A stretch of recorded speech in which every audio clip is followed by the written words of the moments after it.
Mula sa Pag-asa Weather Forecasting Center, ito ng ating update sa magiging tayo ng panahon sa susunod na 24 oras. Patuloy nga natin minomonitor itong bagyo na nasa labas ng ating Philippine Area of Responsibility, itong tropical storm na may international name na Hagupit.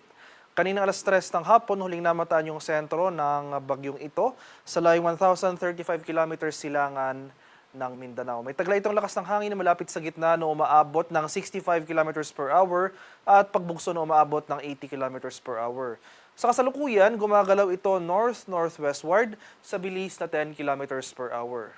Inasahan natin na sa mga susunod na araw magpapatuloy yung generally west-northwestward na paggalaw ng nasabing bagyo. For today, walang epekto itong bagyo sa ating bansa kaya for Metro Manila and most of the country dahil sa epekto ng easterly sasan pa rin natin na magpapatuloy itong mainit at malinsangang panahon. Makikita natin dito sa ating latest satellite images na may mga ilang bumubulusok na kaulapan sa ilang bahagi ng ating bansa.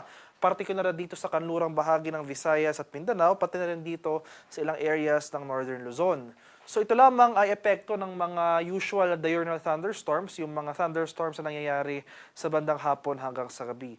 So yung mga kaulapan at mga thunderstorms na ito, hindi naman po natin nakikita ng senyales sa magtatagal ng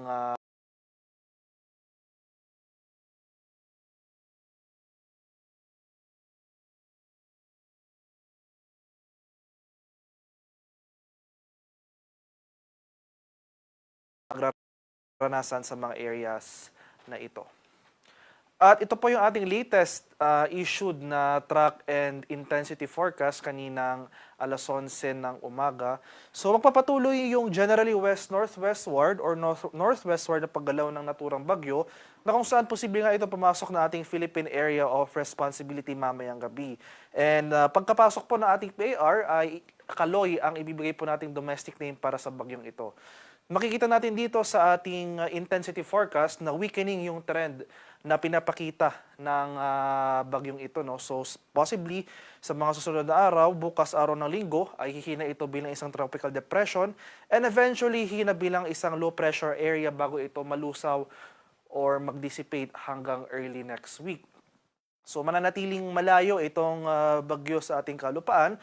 Wala itong malakas na epekto sa ating weather or sea condition pero posible itong magdulot ng mga kaulapan at mga kalat-kalat na pag-ulan na may pakulog at pagkilat sa silangang bahagi ng Visayas at Mindanao early next week.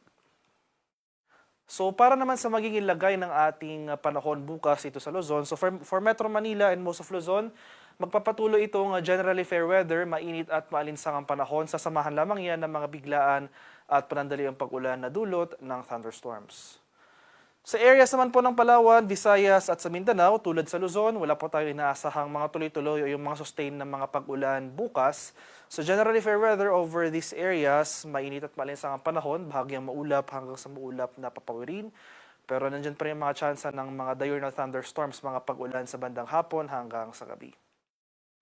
At sa kalagayan naman nating karagatan sa kasalukuyan, walang nakataas na gale warning, ngunit iba yung pag-iingat pa rin sa ating mga kababayan na maglalayag, especially dito sa seaboards ng extreme northern Luzon dahil posible pa tayong makaranas dyan ng katamtaman hanggang sa maalong karagatan. At para naman sa ating 3-day extended weather outlook sa mga piling syudad ng ating bansa, so for Luzon, sa mga area ng Metro Manila, Baguio at Legazpi simula sa araw ng Lunes hanggang sa Miyerkules. So tulad nga po na nasabi ko kanina, malayo yung bagyo sa ating kalupaan. So for most of Luzon, generally fair weather ang ating inaasahan dulot ng easterlies. Pero dahil mainit ngayong ating panahon, posibleng as early as tanghali may mga namumuo na tayong mga kaulapan o yung mga thunderstorm clouds na posibleng magbagsak ng mga panandali at mga malalakas sa pag-ulan pagsapit ng hapon hanggang sa gabi. Sa areas naman ng Visayas, so bigyan din po natin itong silangang bahagi ng Visayas, particular na itong area ng Eastern Visayas, no? So sa may most of Leyte, Southern Leyte, Samar provinces, pati na rin dito sa may Biliran. No? So sa Tacloban City, sa araw ng Martes hanggang sa Miyerkules, dahil sa epekto nitong papalapit na bagyo, eventually nga magiging low pressure area, posible pa tayong makaranas dyan ng mga kaulapan at mga kalat-kalat na pag-ulan na may pagkulog at pagkilat. For the rest of these forecast areas, sa rest ng forecast period, generally fair weather po ang ating inaasahan, mainit at malinsang ang panahon na may tsansa ng mga localized thunderstorms. Sa bahagi naman po ng Mindanao, sa mga syudad ng Metro Davao, Cagayan de Oro at Zamboanga, simula sa araw ng Lunes hanggang sa Miyerkules, pagpapatuloy rin itong magandang panahon, generally fair weather. Itong silangang bahagi ng Mindanao, particular na itong ilang areas ng Caraga, sa may Dinagat Island sa Surigao del Norte, posible po tayong makaranas ng mga kaulapan at mga pag-ulan. Dulot rin po yan ng posibleng papalapit na bagyo na eventually nga magiging low pressure area. Pero for the rest of Mindanao, generally fair weather po ang ating inaasahan. Wala tayong mga sustained o yung mga tuloy-tuloy na mga kaulapan at pag-ulan. Yung mga usual lamang na mga pag-ulan ng thunderstorms ang ating posibleng maranasan.